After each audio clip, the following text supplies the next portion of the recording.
आदरणीय व्यासपीठ, डॉक्टर सप्तर्षी, डॉक्टर राजन, माझे मित्र आहेत, साताऱ्यावरून काही आलेत, काही पुण्यातून आलेत, आणि बंधू भगिनी. आजचा विषय जो आहे तो भरकटलेला राष्ट्रवाद. एक 15-20 दिवसापूर्वी डॉक्टर साहेबांचा फोन आला होता, ऑर्डर म्हणूया आपण, आणि कुठल्या विषयावरती बोलणार. मग आम्ही म्हटलं की सुसंवाद वगैरे वगैरे असं वेगवेगळे शब्दांचं हे चाललं आहे. ते म्हणजे त्यापेक्षा राष्ट्रवाद हा शब्द हे करूया आणि त्याच्यावरती भरकटलेला करूया. म्हटलं राष्ट्रवाद हा नेहमी भरकटण्यासाठीच असतो, ह्याची माहिती आपल्यापेक्षा आणखीन जास्त कोणाला असणार आहे. मग माझ्या लक्षात आलं की ह्या भरकटलेला राष्ट्रवादाचा मेरुमणी कोण आहे. तर ट्राईड, टेस्टेड अँड प्रूव्हन म्हणतो आपण, तसा हिटलर आहे. म्हणजे हिटलरचा भरकटलेला राष्ट्रवाद पण होऊ शकतं. म्हणजे अशा पद्धतीनं राष्ट्रवाद काय हे समजून घेतलं तर त्याची व्याख्या डायरेक्टली करता येत नाही. जसं वारा आपल्याला दिसत नाही पण वारा आपल्याला जाणवतो. पान हललं, डोळ्यामध्ये धूळ गेली, सुगंध आला, म्हणजे ही जशी वाऱ्याच्या माध्यमातून वेगवेगळी आपल्याला जाणीव होते. ते सुगंध आला तर आपण आनंदी होतो, धूळ डोळ्यात गेली तर आपल्याला त्रास होतो, दुर्गंध आला तर आपल्याला त्रास होतो. मग हा राष्ट्रवाद जो आहे तो कुठल्या कुठल्या माध्यमातून आपल्याला दिसू शकतो. मग तो जमिनीच्या माध्यमातून दिसतो, भूभाग असतो स्पेशल. मग जननी जन्मभूमीश्च स्वर्गादपि गरीयसी असं म्हटलं जातं त्याच्यासाठी. भाषेच्या बाबतीत राष्ट्रवाद निर्माण होऊ शकतो. आपण बांगलादेश बघितलं, 71 साली जे पाकिस्तानपासून वेगळे झाले ते भाषेच्या दृष्टिकोनातून झालं. पारतंत्र्यातले देश असतात, त्यांना एकत्र येण्यासाठी कुठलं तरी एकक माध्यम लागतं. मग ते कधी धर्माचं असतं, कधी देशाचं असतं, म्हणजे भूभागाचं म्हणूया आपण, कधी जातीचं असतं, कधी वंशाचं असतं. आणि ह्या वेगवेगळ्या माध्यमातून जर ते कॅरी करणारे, म्हणजे जसं आंबेडकरांनी म्हटलं होतं की शेवटचं जे त्यांचं कॉन्स्टिट्यूशनच्या दरम्यान जे व्याख्यान झालं होतं, भाषण झालं होतं संसदेमध्ये, त्यांनी म्हटलं होतं की राज्यघटना चांगली आहे पण ती कॅरी करणारे लोक जर वाईट असतील तर त्याची वाट लागेल. म्हणजे साध्या भाषेत बोलायचं म्हटलं तर, आणि चांगली लोक असतील तर अतिशय चांगल्या पद्धतीनं हे करता येईल. तसं आपल्या देशाची परंपरा जर आपण बघत गेलो तर त्याच्यात 2 प्रकार पडतात. एक आहे ते संकुचित परंपरा असते, दुसरी आहे ती उदार परंपरा आहे. आपल्या महाउपनिषदामध्ये 6व्या अध्यायात एक श्लोक आहे, अयम बंधू रयम नेती गणना लघुचेतसाम उदारचरितानाम तू वसुधैव कुटुंबकम. ही तुम्ही हल्ली फार ऐकत असाल, वसुधैव कुटुंबकम वसुधैव कुटुंबकम, पण ते कुठल्या तोंडातून येते हे आंबेडकरांना विचारलं पाहिजे आपण. तर हा माझा आहे तो माझा नाही आहे, हे डिवायडेशन हे एका संकुचित मनोवृत्तीच्या व्यक्तीच्या मेंदूतून, तोंडातून येतं. उदारचरितानाम, ज्याचं चारित्र्य उदार आहे तो वसुधैव कुटुंब, हे विश्वाची माझे घरं असं म्हणतो. आणि ज्यावेळेला ही संकल्पना मनात असते त्यावेळेला जो राष्ट्रवाद निर्माण होतो तो एक्सपान्सिव्ह असतो, तो सगळ्यांना इन्क्लूड करतो, तो सगळ्यांना इन्क्लुजिव्ह असतो. मग त्यावेळेला वेगवेगळ्या कलागुणांची वाढ होते, वेगवेगळी व्यक्तिमत्व डेव्हलप होत असतात. त्यांना म्हणजे ज्याला आपण म्हणतो ना स्पेस मिळते डेव्हलप व्हायला, आणि त्या माध्यमातून समाज एका आनंदी आणि ज्याला आपण म्हणतो की युटोपियन इरामध्ये चाललेला असतो, जगत असतो, राहत असतो. आणि त्याच्या उलट्या प्रवृत्तीच्या लोकांच्या मनात जर संकल्पना डेव्हलप व्हायला लागली तर मग त्याच्यातून संकुचितपणा येतो. मग तुम्ही समुद्र ओलांडून पलीकडे जायचं नाही, तुम्ही त्या जातीशी लग्न करायचं नाही, म्हणजे आपण म्हणतो ना की व्यवसाय तुम्ही अमुक व्यवसाय तुम्ही करायचं नाही, व्यवसाय बंदी येते, ज्ञानबंदी येते. अशा वेगवेगळ्या बंदी टाकल्या जातात आणि जे आहे ते आपल्यालाच फक्त कसं मिळेल आणि मग ते हळूहळू ते आपलेपण आहे ना ते फार संकुचित होतं. आणि हा संकुचितपणा आहे ना तो फार धोकादायक असतो.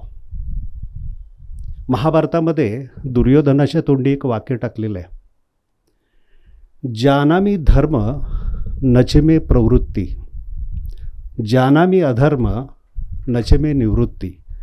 म्हणजे मला धर्म काय आहे हे माहिती आहे, पण माझी ती वृत्ती नाही आहे. आणि अधर्म काय हेही मला समजतो, पण माझं मन त्याला निवृत्त होत नाही.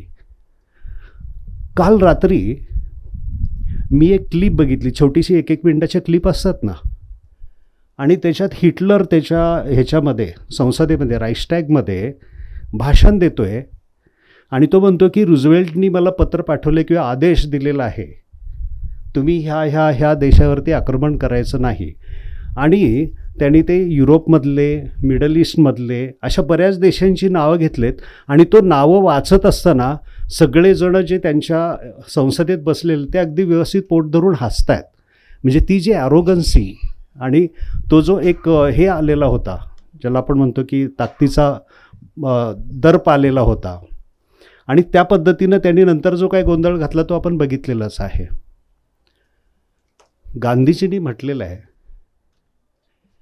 की मी भारत देशासाठी जगतोय, मी देशासाठी मरायला पण तयार आहे, परंतु माझा राष्ट्रवाद हा इंग्लंड, फ्रान्स किंवा जर्मनी कुठल्याही देशाला त्रास देऊन किंवा तिथल्या नागरिकांना नुकसान पोचवून मला हे करायचं नाही आहे.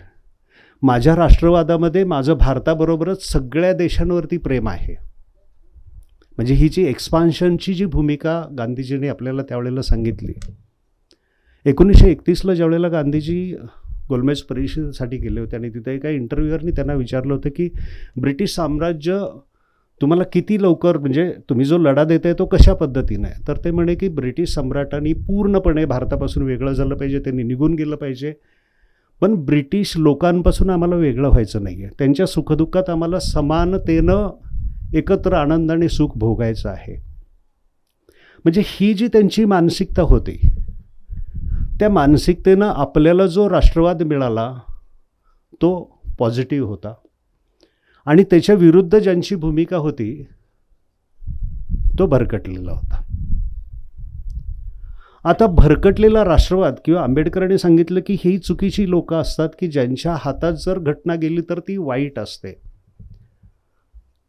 तर मी एक मध्ये ग्रंथ वाचत होतो, डिसऑर्डर्ड माइंड्स म्हणून, आणि त्याच्यामध्ये कन्सेप्ट अतिशय सुंदर मांडलेला आहे की दर 100 लोकांच्या मागं 5 ते 6 लोक सायकोलॉजिकली चॅलेंज्ड असतात, डिफेक्टेड असतात.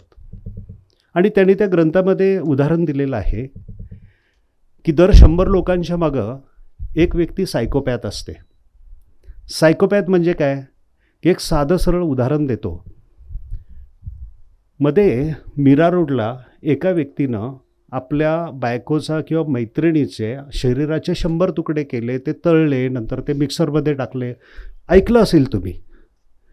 हा सायकोपॅथ आहे. किंवा दिल्लीचा एक मुलगा ज्याने मैत्रिणीचे 35 तुकडे केले आणि हे केलं, किंवा तो वाईचा एक डॉक्टर भुलीची इंजेक्शनं देऊन लोकांना तो हे करत होता, जिवंत गाडत होता. हे सायकोपॅथ. किंवा आणखीन एक त्या ग्रंथामधलं उदाहरण मी तुम्हाला देतो की एका महिलेने आपली स्वतःची मुलं त्रास देत आहेत म्हणून बंदुकीनं शूट केली आणि पोलीस आले, अरेस्ट केले. तर अरेस्ट करताना तिला फक्त प्रॉब्लेम होता की हाताला तिच्या काही जखम झाली त्यावेळेला, तर आता मला माझ्या बुटाची लेस बांधता येणार नाही म्हणून ती दुःखी होती. मुलांबद्दल ती विचार करत नव्हती. These are psychopaths. हे 1%. दुसरे असतात नार्सिसिस्ट. अहम ब्रह्मास्मी असतील, कुठेही कोपऱ्यात बसलेले असतील, हे असतील, पण मी संपूर्ण वेगळा आहे, मी जगापेक्षा वेगळा आहे, माझ्यापेक्षा दुसरं कोण. म्हणजे अरे तिथं हे आहे, काय म्हणतो आपण त्याला,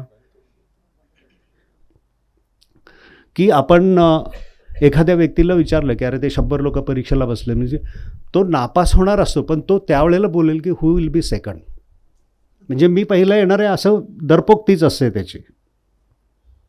आणि तो नार्सिसिस्टपणा जो असतो की मी तो पिक्चर बघितलं नाही पण ते गाणं ऐकलं होतं, राम तेरी गंगा मैलीमध्ये आहे, मुझको देखोगे जहाँ तक, मुझको पाओगे वहाँ तक, इस जमी से आसमां तक, मैं ही मैं हूँ, मैं ही मैं हूँ.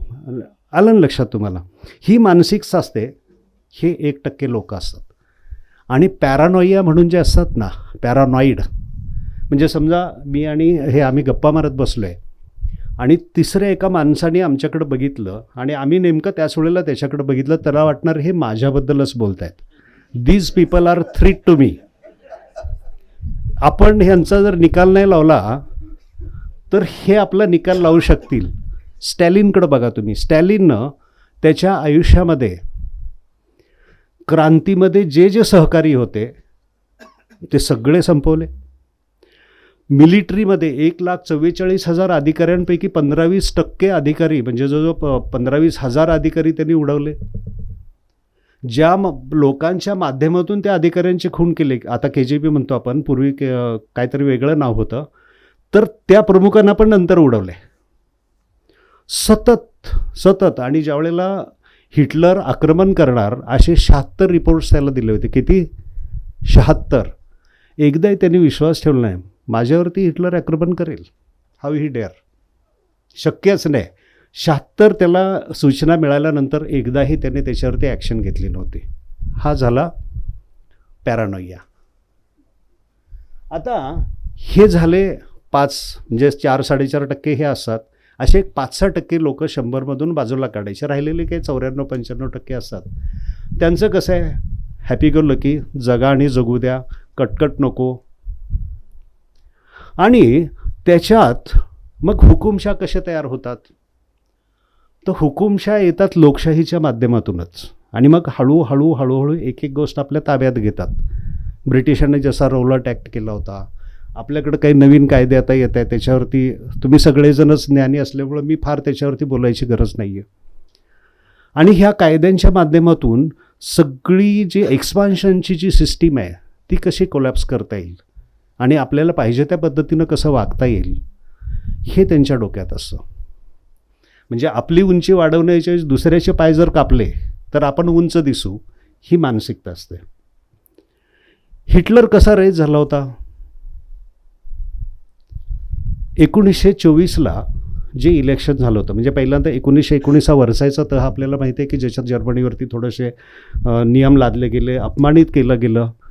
19 पासून 32पर्यंतच्या जे काय 13-14 वर्ष जो काळ आहे त्याच्यामध्ये 14 इलेक्शन जर्मनीमध्ये झाली, 7 इलेक्शन्स. आणि त्याच्यात गव्हर्नमेंट किती वेळा बदललं? 14 वेळेला. 14 वेळेला इलेक्शन बदल झाल्यानंतर 32 साली, म्हणजे 24 साली ज्याला 6% होती, 32 साली त्याला 18% पडली त्याच्या नाझी पक्षाला. हिंडेनबर्गला 37% पडली. आणि तो कम्युनिस्टांना घाबरत होता म्हणून त्यांनी हिटलरला चान्सलर बनवलं की हा त्यांना थ्रीट म्हणून पाहिजे. मग त्यांनी काय केलं, 33 फेब्रुवारीमध्ये राईस्टॅग जाळलं, म्हणजे ती जी संसद आहे ती जाळली. आणि त्याचा आळकुणांतर आणला त्यांनी कम्युनिस्टांच्यावरती. पूर्णपणे सगळ्यांना शोधून त्यांनी पॉईंट ब्लँक रेंजमध्ये मारणं आपण म्हणतो तसं ते हे केलेलं. त्याच्यानंतर मार्चमध्ये काय केलं, त्यांनी घटना दुरुस्ती केली आणि सर्वाधिकार त्यांनी स्वतःकडे घेतले मार्चमध्ये. एप्रिलमध्ये लगेच काय केलं त्यांनी, एप्रिलमध्ये त्यांनी पहिल्यांदा जे अनार्यवंशी, तो स्वतःला आर्यवंशी समजायचा, अनार्यवंशी जे नागरी अधिकारी होते, म्हणजे आपल्याकडे जसे कलेक्टर, तहसीलदार, अमुक तमुक अशी जी सगळी जी लिस्ट असते तसे अनार्यवंशी आहे ते लगेच त्यांनी 2 महिन्यात सगळ्यांना काढून टाकलं.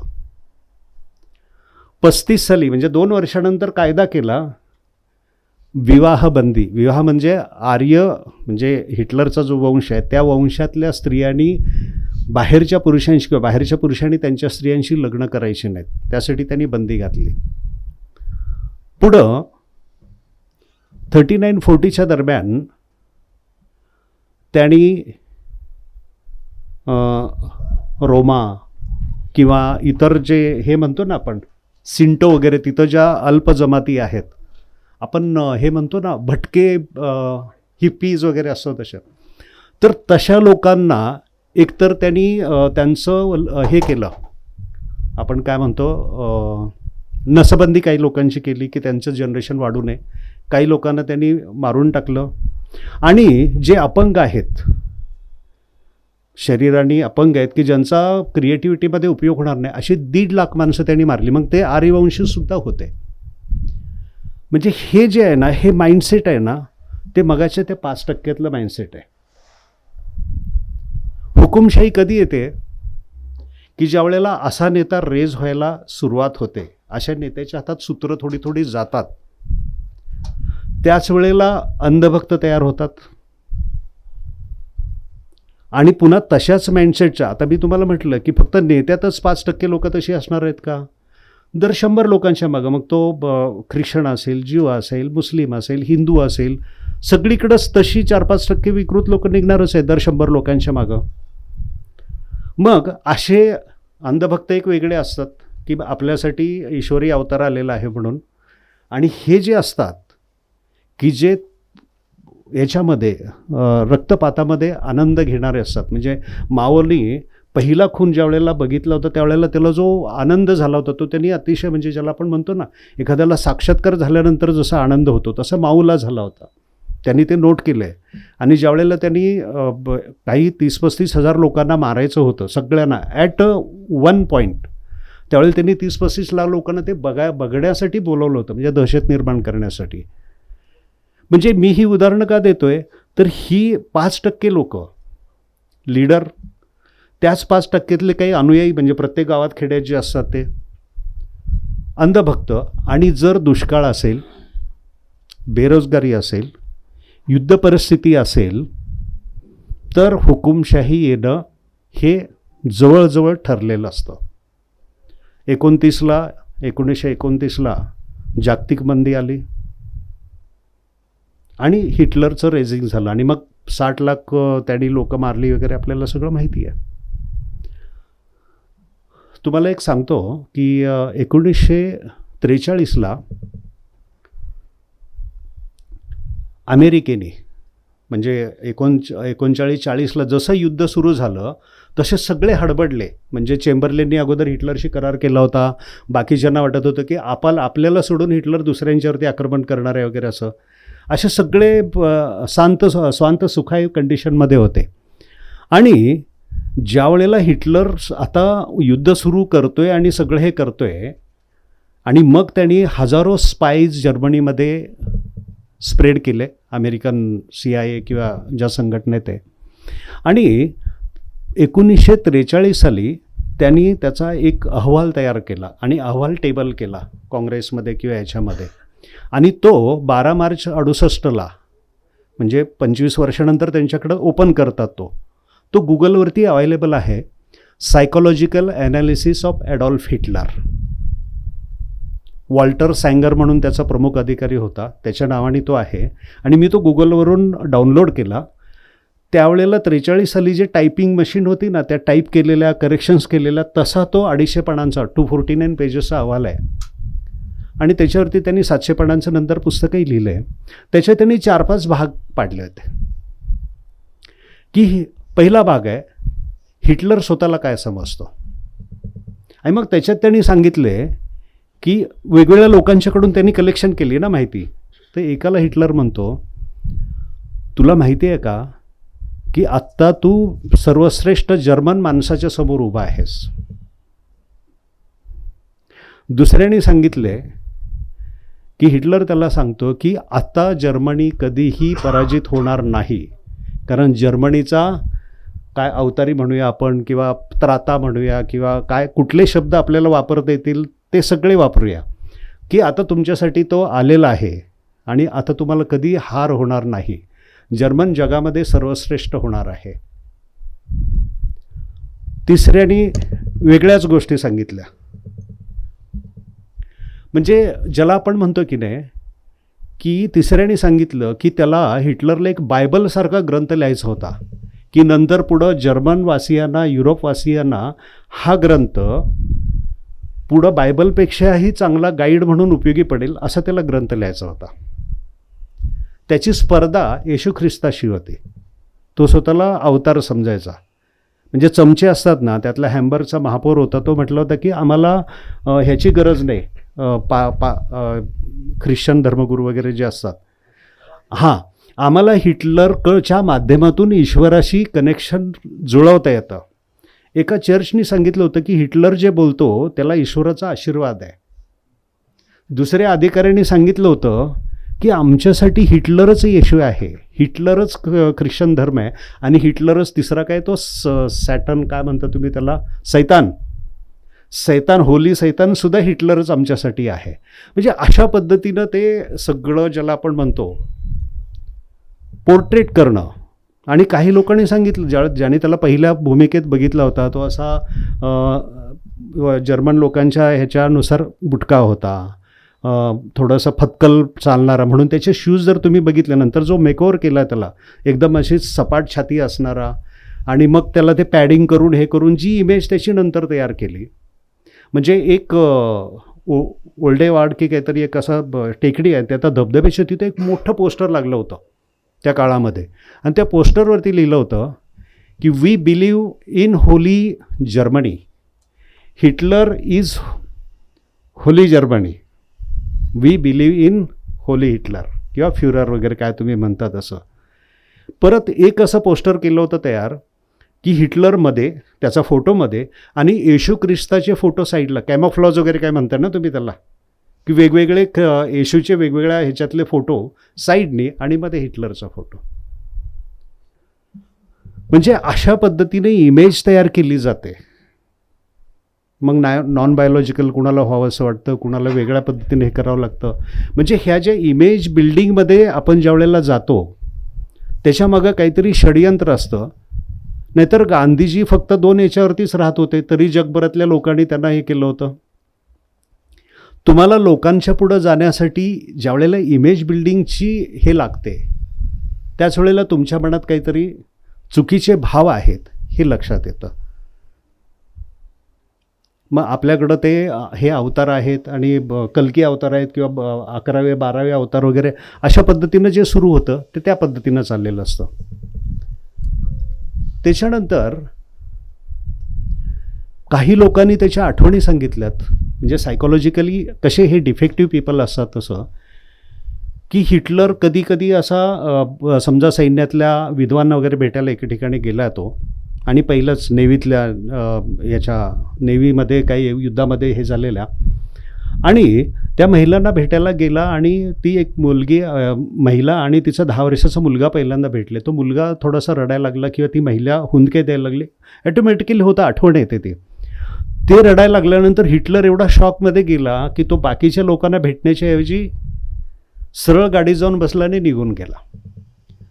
रात्रीचा तो ओरडत उठायचा, झोपेतून ओरडत उठायचा, आणि बेडच्या, ते मोठे बेड असतात, कोपऱ्यात बसून तो असा भिंतीवरती हे तिथं आहेत ते तिथं आहेत, म्हणजे हे जे भास होणं म्हणतो की नाही आपण म्हणतो ना भूतकितं दिसतात वगैरे, असं असे भास होणारा तो, त्या पद्धतीचं त्याचं जीवन होतं.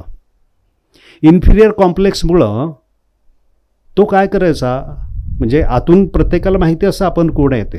रात्री 12 वाजता पंख्याखाली आपण बसलो की आपल्या लक्षात येतं की आपली खरी, म्हणजे कोल्हा आपण म्हणतो ना की पहाटेची किंवा संध्याकाळची सावली बघून जर उंट मारायला निघाला तर रात्री किंवा दुपारी 12 वाजता त्याच्या लक्षात येतं की आपल्याला उंट काही परवडणार नाही म्हणून. ते रात्रीचं त्याला सतत जाणवत होतं, आणि त्याच्या त्या शॉकमध्ये तो असायचा. पण दिवसा काय करायचा, 1000 वर्ष टिकेल अशा बिल्डिंग्स आपण बांधल्या पाहिजेत, आणि मोठमोठ्या बिल्डिंग्स त्यांनी बांधायला आर्किटेक्ट त्यांनी सुरुवात पण केली होती तशी. फ्रान्सचा पाडाव केल्यानंतर तो ज्यावेळेला फ्रान्समध्ये गेला होता त्यावेळेला नेपोलियनची समाधी बघायला गेला. नेपोलियनची समाधी अशी आहे की तुम्ही असं साईडनं बघू शकता, आणि खाली वाकून असं तुम्हाला तिथं समाधीस्थळ दिसतं. तो म्हटला माझी समाधी अशी नसणार आहे, माझी समाधी 700 फूट उंच असेल. लोकांनी माझ्याकडं मान वर करून बघितलं पाहिजे, माझा संदेश लोकांना कायमचा हे झाला पाहिजे. त्याच्यानंतर तो म्हटला की अख्ख्या युरोपमधली लोक माझं स्वागत करतील, माझा अभिमान बाळगतील, मला दुआ देतील, कारण मी इथली सगळ्यात वाईट लोक जे आहेत त्यांना हे केलं, म्हणजे जगाचा सम्राट होण्याच्या ऐवजी मी एका समाजाच्या मागं लागलो आणि तो पूर्ण संपवला, आणि त्यामुळं आता युरोपमधली लोक सुखी राहतील. म्हणजे अशा कुठल्या तरी वेडगळ कल्पनांच्या मागं ज्या वेळेला एखादा नेता जातो आणि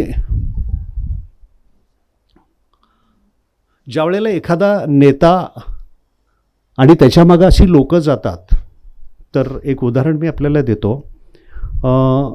मुंग्या आपण बघितले की मुंग्या एका सरळ रेषेत चाललेल्या असतात. त्या का चालतात तशा? तर प्रत्येक मुंगीच्या पार्श्वभागाला एक फेरोमेन म्हणून जे द्रव्य आहे त्याचा वास येतो आणि मुंगी तो वास, पुढच्या मुंगीचा वास घेऊन तशी ती रांगेत चाललेली असते. एका शास्त्रज्ञांनी शोधलं होतं की 100 मीटर असेल किंवा 100 फूट असेल त्याच्या परिघामध्ये, व्यासामध्ये लाखो मुंग्या मरून पडलेल्या आहेत. आणि मग त्याच्या लक्षात आलं की जी लीडिंग मुंगी होती तिला चकवा लागला, तिला रस्ता लक्षात नाही आला आणि ती त्याच्यातच गोल फिरत गेली आणि बाकीच्या मुंग्या तिच्या मागं ते फेरोमेनच्या द्रव्याच्या वासाने फिरत राहिल्या आणि शेवटी काही काळानंतर त्या पाणी नाही, अन्न नाही, उपाशी मरून मेल्या. असा जो चकवा लागलेला नेता असतो त्याच्या मागं ज्या वेळेला समाज जातो त्यावेळेला मुंग्यांची जी अवस्था होती ती तर समाजाची होती. दुसऱ्या महायुद्धानंतर जर्मनीची काय अवस्था झाली ही वेगळं सांगायची गरज नाही, मुसोलिनीची काय झाली ही वेगळं सांगायची गरज नाही. मुसोलिनीला तर राष्ट्रवाद जो होता तो रोमन साम्राज्याचा मिळाला होता. तो फॅशिस्ट म्हणजे काय आपल्याला माहिती आहे का? की आपल्याकडं बघा न्यायाधीश किंवा सभापती वगैरे असले की त्यांच्यासमोर एक दंड असतो, तसा त्या काळातल्या रोमन न्यायाधीशाच्या समोर जो दंड असायचा किंवा मागं उभा केलेला असायचा, 4-5 काठ्या एकत्र बांधलेल्या असायच्या आणि त्याला एक कुऱ्हाड बांधलेली असायचे, त्याला ते फॅशिस्ट म्हणतात त्यांच्या भाषेतला जो रोमन याचा जो शब्द आहे. आणि त्या फॅशिस्टचं सिम्बॉल मुसोलिनीनं त्याच्या पक्षासाठी स्वीकारलं होतं आणि त्याच्यामुळं त्या फॅशिस्टचं सिम्बॉल घेणारे फॅसिस्ट, म्हणजे पहिल्यांदा तो शब्द किती चांगला होता, फॅसिओ. आणि मग ते फॅसिझमकडं झालं की फॅसिझम नंतर मुसोलिनीच्या वागण्याने एक शिवी झाली. आलं ना लक्षात? म्हणजे एखाद्या माणसाने 1922 साली मुसोलिनी म्हटलं होता की मी असा एक राष्ट्रवाद तुमच्यासमोर निर्माण केलेला आहे, काल्पनिक फुगा आहे तो आता आपल्याला व्यवस्थित भरायचा आहे, सावधपणे आपल्याला भूमिका घेऊन काम करावं लागणार आहे. आणि शेवटी काय झालं त्याचं आपण बघितलं. 12-13 वर्षाच्या हिटलरच्या याच्यामध्ये काय झालं तेही आपण बघितलं. म्हणजे अशा पद्धतीनं तो जो मी म्हटलं ना की गुगलवरचा जो हे आहे तो मी ज्यावेळेला प्रिंटआउट काढला, मी काय केलं, पहिल्यांदा त्याचा शेवटचा पार्ट वाचला, कन्क्लुजन पार्ट जो असतो. म्हटलं हे 250 पानं वाचायची तर पहिल्यांदा कन्क्लुजन काय ते बघूया. कन्क्लुजनमध्ये त्यांनी म्हटलं होतं 7-8 पॉईंट्स होते की हिटलर दुसऱ्या देशाच्या तावडीत सापडेल का, तर त्यांनी सांगितलं की तो एवढा सावध आहे की तो दुसऱ्या देशाच्या तावडीत जाणार नाही. तो हरला तर दुसऱ्या देशात जाईल का, तर ते म्हटले की नाही जाणार तो, कारण पहिल्या महायुद्धामध्ये कैसर राजा जो होता जर्मनीचा त्यांनी दुसरीकडं हे घेतलं होतं, आश्रय घेतला होता. तर त्यावेळेला हिटलरनी त्याच्यावरती टीका केली होती, त्यामुळं तो तसा जाणार नाही. त्याच्यानंतर ते म्हटले की त्याच्यात बंड होईल का, सैनिकांचं बंड म्हणतो आपण तसं, ते होण्याची शक्यता आहे, पण तो एवढा सावध आहे की ही विल क्रश दॅट. आणि नंतर आपल्याला माहिती आहे 44च्या दरम्यान त्यांनी क्रश पण केलं होतं. त्याच्यानंतर त्यांनी विचार केला की हा हुतात्मा होईल का, तर म्हणजे त्याचीही शक्यता आहे, कारण तो नेहमी धमक्या द्यायचा. म्हणजे जर जर्मनी हारली किंवा आम्ही जर हारलो, आमच्यावरती जर जगाने आक्रमण केलं तर आम्ही मरूच मरू, पण आम्ही सगळ्यांना बरोबर घेऊन जाऊ, ही त्याची भावना असायची. त्यामुळे तो स्वतःला हुतात्मा करून पुढच्या पिढ्यांनाही मार्गाला लावण्याचा प्रयत्न करेल हे सगळं अपेक्षित होतं. आणि शेवटी त्यांनी म्हटले तो आत्महत्या करेल का, आणि ते म्हटले की ह्याची शक्यता जास्त आहे, एकतर तो मनोरुग्ण होऊन मरेल किंवा आत्महत्या करेल. आणि शेवटी आपल्याला माहिती आहे की त्यांनी आत्महत्या केली. ते वाचल्यानंतर मग मी ते सगळं बारकाईनं वाचलं आणि मग त्याच्यात हे लक्षात आलं की तो वेगवेगळी स्वप्न दाखवत होता आणि स्वतःच्या लहानपणीचा जो गोंधळ आहे, म्हणजे सायकॉलॉजिस्ट जे शास्त्रज्ञ असतात त्यांनी सांगितले की ज्यांना लहानपण सुखाचं आनंदाचं मिळत नाही त्याचा आर्थिक याच्याशी संबंध नाही. ज्या लहान मुलांना 6 महिन्यापासून 2 वर्षापर्यंत 2.5 वर्षापर्यंत सुख नसेल किंवा ज्याला आपण म्हणतो चांगलं वातावरण नाही मिळालं तर त्याच्यामधून हे असे विकृत लोक तयार होतात असं जे सायंटिस्ट लोकांनी सांगितलेलं आहे. त्याचे हे बळी दिसतात असे. पण ह्यांच्यामुळं कसं होतं, ह्यांच्या मागं लोकं लागली तर ते जे चकवा देतात त्या मुंग्यांसारखी अवस्था होते. महायुद्धासारखी महायुद्ध होतात. स्टॅलिन, हिटलर, माओ ह्या 3-4 लोकांच्यामुळं त्या काळामध्ये 18 ते 20 कोटी माणसं मेलीत. आपण फक्त 50-60 लाख ज्यू ही संख्या बघतो, पण सगळ्या देशाचा ह्याचा विचार केला तर अशा पद्धतीनं तो आहे. मग हे प्रिव्हेंट करण्यासाठी सगळ्या जगाने जे हे केलं म्हणजे केनोवर्थ म्हणून एक महिला आहे, तिनं 1900 सालापासून 2020पर्यंत वगैरे असा एक हे केलं, जगातल्या सगळ्या क्रांत्यांचा किंवा आंदोलनांचा अभ्यास केला आणि तिनं हे केलं, कन्क्लुजन काढलं की 23% सशस्त्र क्रांत्या आहेत किंवा युद्ध आहेत किंवा आंदोलनं आहेत ती यशस्वी होतात 23%, परंतु 50% अहिंसक आंदोलनं यशस्वी होतात. म्हणजे जगातल्या वेगवेगळ्या म्हणजे अगदी लेक वॉलेसापासून यांच्यापर्यंत नेल्सन मंडेलापासून मार्टिन लुथर किंगपासून प्रत्येकाने ज्या वेळेला गांधीजींची फिलॉसॉफी ॲडॉप्ट केली त्या वेळेला त्यांना यश आलेलं आहे. तर आता थोडंसं हा भाग हे करून आपण जिनोसाईडकडं येऊया. जिनोसाईड वॉच म्हणून एक जगभर संघटना काम करते. ग्रेगरी स्टॅन्टन म्हणून एक अमेरिकन अधिकारी आहेत, अजूनही हयात आहेत, ते वृद्ध आहेत. त्यांनी काय केलं, रोमला ज्या वेळेला युनोची सभा एक भरली होती आणि तिथं क्रिमिनल जस्टिस लॉचं हे करायचं होतं 98 साली 1998च्या दरम्यान, की जगभरातले युनोचे जे हे होते त्यांनी ठरवलं की आपण एक क्रिमिनल जस्टिस म्हणजे ज्या वेळेला एखादा नेता एखाद्या देशामध्ये दुसऱ्यांना एखाद्या अल्पसंख्याक लोकांच्यावरती अत्याचार करत असेल, इतर लोकांना प्रॉब्लेममध्ये आणत असेल तर त्याला क्रिमिनल जस्टिस खाली आणायचं. आणि त्यावेळेला अमेरिकन सरकारने विरोध केला आणि हे अमेरिकन अधिकारी होते, त्याच्यामुळं त्यांनी राजीनामा दिला ग्रेगरी स्टॅन्टननी. आणि 1999 साली त्यांनी जिनोसाईड वॉच म्हणून संघटना काढली आणि ह्या जिनोसाईड वॉच ह्या संघटनेच्या माध्यमातून ते जगातल्या वेगवेगळ्या देशांचा अभ्यास करतात.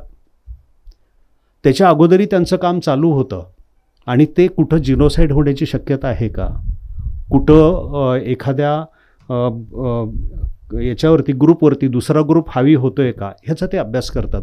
त्यांनी रवांडामध्ये तसं होईल हे 1990 साली रवांडाच्या प्रेसिडेंटाने इतर लोकांना सांगितलं होतं की तुमच्या देशात जिनोसाईड होण्याची शक्यता आहे आणि त्याच्यासाठी तुम्ही जर काळजी घेतली तर कुठल्याही स्टेजला तुम्ही विड्रॉ म्हणजे तुमची हे होऊ शकते. आणि त्याच्यात त्यांनी मग 10 स्टेजेस म्हणजे तुम्ही जर गुगलवरती याच्यावरती गेला तर ते जिनोसाईड वॉच ग्रेगरी स्टॅन्टन लक्षात येईल. तर त्यांनी त्याच्यात 10 स्टेजेस सांगितलेले आहेत की पहिली स्टेज असते क्लासिफिकेशन, वर्गीकरण. मग त्याच्यात काय होतं की आम्ही आणि ते, हिटलरने कसं केलं की आम्ही आर्यवंशीय, बाकीचे अनार्यवंशीय. आम्ही टॅक्स भरतो, आमच्या टॅक्सवरती ते जगतात. आम्ही कामं करतो, ते आळशी आहेत. म्हणजे आम्ही आणि ते असं वर्गीकरण सुरू होतं. त्याच्यानंतर दुसरी कंडिशन त्याच्यानंतर पुढची येते की मग भेदभाव कसा करता येईल. मग नोकऱ्यांमध्ये त्यांची संख्या, जसं हिटलरनी लगेच अनार्यवंश सगळ्यांना काढून टाकलं 2 वर्षाच्या आतमध्येच, तशा पद्धतीनं नोकऱ्या कमी कशा येतील, हे कसं होईल. किंवा नंतर डिह्युमनायझेशन ज्याला आपण म्हणतो, म्हणजे कधी वाळवी म्हणायचं, कधी किडामुंगी म्हणायचं, कधी असं प्राण्यांच्या नावाने संबोधायचं. त्यांना तयारी करायची की वेगवेगळ्या संघटना, हिटलरने जसे SS संघटना काढले होते, स्टॉर्मिंग ट्रूप्स असे जे होते, म्हणजे जर्मनीच्या मेन पोलिसांनी जेवढे अत्याचार केले नसतील, जेवढी माणसं मारली नसतील, तेवढी त्या SS संघटनेच्या माध्यमातून हिटलरनी मारली होती. अशा संघटना तयार करणं, त्याच्यानंतर विवाहबंदीसारखे कायदे करून पूर्ण ध्रुवीकरण करायचं. पूर्ण ध्रुवीकरण करायचं की 2 समाज एकत्र नाहीत आले पाहिजेत. आणि मग छळ करायचा, शक्य झालं तर नाहीसं करायचा प्रयत्न करायचा. म्हणजे रोहिंग्यांचं आपण बघितलं की 14-15 नंतर जो गोंधळ रोहिंग्यांचा झाला होता ब्रह्मदेशामध्ये, तिथं काय झालं होतं, 12 साली म्हणजे 2012 साली एका रोहिंग्यानी एका बौद्ध स्त्रीवरती बलात्कार केला आणि तिचा खून केला. ठीक आहे, ही विकृती आहे, गुन्हेगार आहे. 14ला तसं काही घडलं नसताना एक अफवा तिथं पसरवली की एका रोहिंग्यानी मुस्लिम स्त्रीचा खून केला आणि बलात्कार अगोदर केला होता त्याला. नंतर हळूहळू संघटन सुरू झालं बौद्ध, त्यावेळेला आपण बघितलं असेल टी व्हीवरती, याच्यावरती भरपूर येत होतं. आणि गावाच्या गावं त्यांनी इन सर्कल करून पूर्णपणे जाळून टाकली. तर तशा पद्धतीनं त्यांनी पूर्ण इन सर्कल केलं, लाखो लोकांचं हे नेस्तनाबूत केलं. आता म्हणतात आमच्याकडे कोणी रोहिंग्याच नाही आहेत. ते डिनाय करतात की असं कोणी होतं. आलं लक्षात? म्हणजे आता निओ नाझी एक ग्रुप तयार झाला आहे जर्मनीमध्ये आणि तो म्हणतोय की आमच्याकडं होलोकॉस्ट झालेलंच नाही, ज्यू लोकांच्यावरती आम्ही अत्याचार केलेलेच नाहीत. आता बघा तुम्ही 17-18 नंतर तो हे यायला लागलं आहे. फ्रान्समध्ये तसं व्हायला लागलं आहे. फ्रान्सने जे आक्रमण केलं होतं ते आता डिनाय करतात, आम्ही इथं नाही केलं, तिथं नाही केलं. पोलंडमध्ये तुम्ही बघा तीच अवस्था आहे, हंगेरीमध्ये तशीच अवस्था आहे. आणि ते लगेच काय करतात, उजव्या विचारसरणीचे म्हणजे एक्स्ट्रीम आपण जाऊया, विकृतच म्हणूया, म्हणजे उजवी डावीनं म्हणण्यापेक्षा दोन्हीतले विकृत म्हणूया, त्या लोकांच्या हातात सूत्र गेले की पहिल्यांदा महिलांच्या अधिकारावरती गदा येते. गर्भपाताला बंदी युरोपमधल्या आणि अमेरिकेमधल्या किती याच्यामध्ये आहे आपण समजू शकतो. म्हणजे आपण इमॅजिनच करू शकत नाही की 21व्या शतकामध्ये अशा पद्धतीनं महिलांच्यावरती हे करू शकतील. म्हणजे जगभर तुम्ही कुठल्याही देशात जा, जिथं असे राईट विंग डेव्हलप व्हायला लागले की समजायचं महिलांच्यावरती हे झालं, अल्पसंख्याकांच्यावर. कारण कसं होतं की पहिल्यांदा मी जे सांगितलं तुम्हाला की सायकॉलॉजिकली डिफेक्टेड जी लोकं आहेत त्यांच्या हातात सूत्र गेले की ते तसाच विचार करणार. ज्याना मी अधर्म नचे मी निवृत्ती, माझ्याकडे ती निवृत्ती नाही आहे, मला तसंच वागावं असं वाटणार आहे. They will be happy. आणि ह्याच्यासाठी मग जिनोसाईड थांबवण्यासाठी काय केलं पाहिजे, तर एक संपर्काचं गृहीतक आहे. मगाशी सर आम्ही बसलो त्यावेळेला बोलत होते की लोक सरफेसवरती आले पाहिजेत, एकमेकाशी बोलले पाहिजेत, व्यासपीठ तयार झालं पाहिजे. तर ते संपर्काचं गृहीतक असं आहे की जर 2 ग्रुपमध्ये भांडणं आहेत, वैरत्व आहे किंवा गैरसमज आहेत, ते जर एकमेकाला भेटायला सुरुवात झाली, एकमेकाला समोरासमोर बघायला लागले, तर त्यांच्या मनातलं वैमनस्य हे 9 पटीनं कमी होतं. किती पटीनं? 9 पटीनं कमी होतं. म्हणजे 9 पट म्हणजे झालं किती, तुमच्या मनात जो अंश असेल तो सगळा संपेल.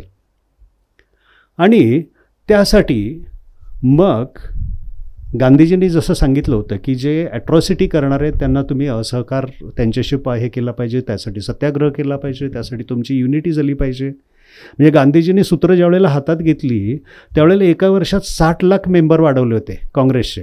किती? 60 लाख.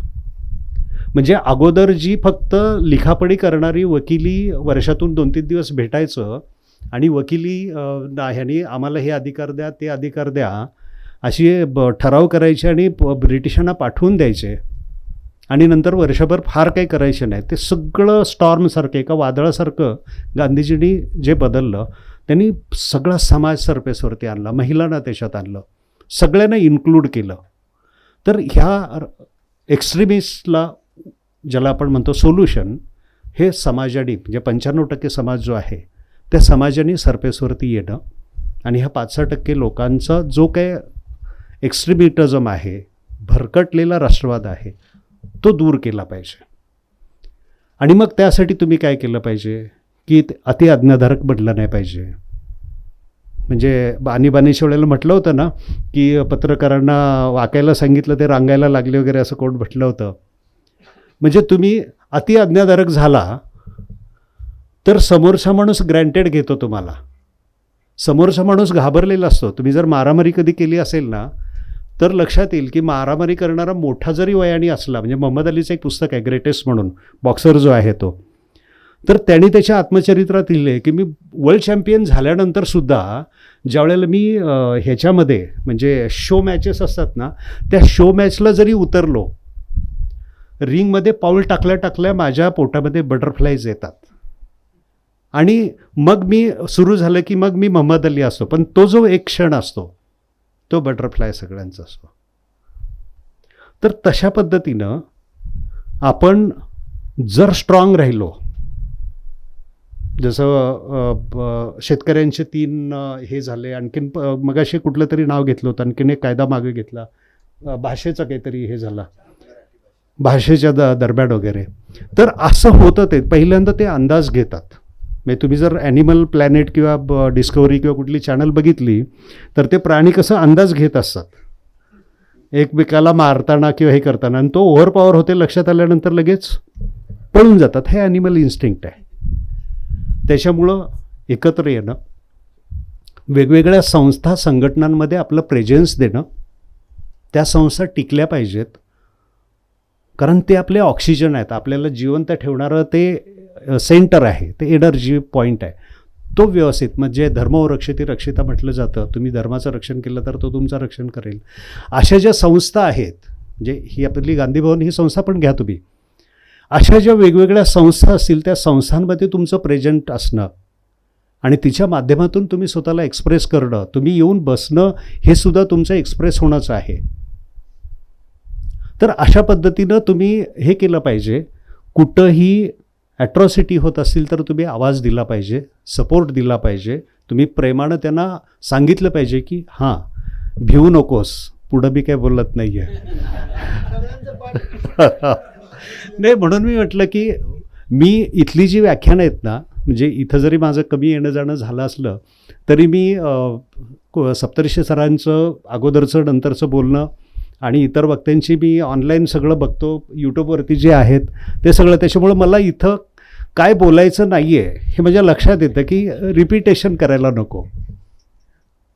तर त्या पद्धतीनं 95% लोकांचा जो साईक असतो तो मी तुम्हाला समजावून सांगतो. आता एक नवीनच पुस्तक आलं आहे, माझ्या लक्षात नाही आता नाव त्याचं. त्याच्यात त्यांनी फार चांगल्या पद्धतीनं सांगितलं आहे की 12व्या शतकामध्ये ज्या डेथ्स झालेल्या आहेत तर त्याच्यामध्ये हिंसेनं मृत्यू झालेल्यांची संख्या 14% आहे. आणि मागच्या शतकामध्ये 2 महायुद्ध होऊन आणि एवढे दंगली आणि वॉर्स होऊनसुद्धा 1.3% लोक हिंसेने गेलेली आहेत. म्हणजे रेशो लक्षात घ्या. मग त्यांनी ॲनालिसिस असं केलं आहे की माणूस हा डायरेक्टली किल करण्यामध्ये त्या 5%तला नसला पाहिजे. आपण आता 95% बोलतो आहे की समोरासमोर जर शस्त्रांनी वार करायचे असले तर तो सहसा करत नाही, तो मारत नाही.